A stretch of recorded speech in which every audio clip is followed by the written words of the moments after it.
Medina বার্তায় আপনাদের স্বাগত। এই মুহূর্তে বিশেষ নিবেদন নিয়ে আমি জয়দীপ। এখনকার বিস্তারিত।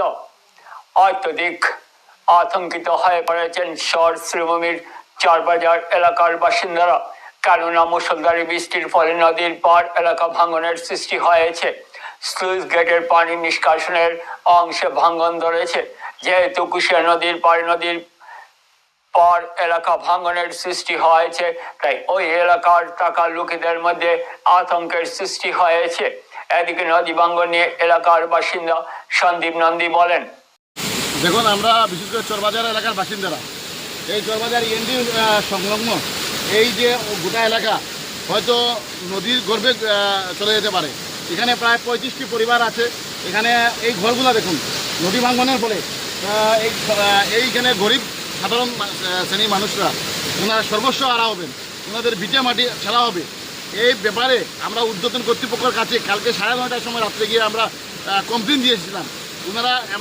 ওনাদের কাছে ভিডিও এবং সম্পূর্ণ তথ্য নিয়ে আমরা দেখিয়েছিলাম যে ভয়ঙ্কর অবস্থা এখানে, যে আপনারা আসুন এবং অতি সত্বর মেরামতি করুন, না হলে এখানে যে পরিবারগুলো আছে তারা ভিটেমাটি হারা হবে।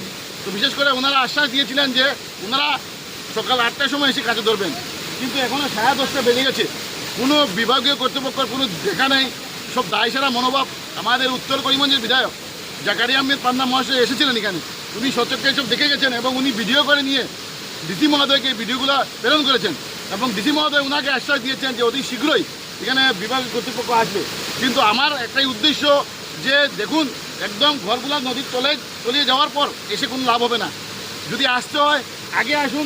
এই যে অবস্থা এখানে, কালকে এই পরিবারগুলো ঘরে থাকতে পারিনি, কেউ ঘুমায়নি এই পরিবারের, এবং এই সমগ্র অঞ্চল এই দেখুন এখানে দাঁড়িয়ে আছে একজন আপনার ভাই কিষণ করে ঘরের সমগ্র জিনিস এইগুলো ভেঙে চলে আসছে। তাই আপনার মাধ্যমে অনুরোধ করছি যে এই সময় এই দুঃখ মানুষের পাশে দাঁড়ানোর জন্য আমি সরকারের কাছে এবং জেলা প্রশাসনের কাছে অনুরোধ করছি যে আপনারা আসুন, দেখুন এবং এখানে যারা অসহায় পরিবার আছে তাদের পক্ষে দাঁড়ান এবং তাদেরকে সান্ত্বনা দিন।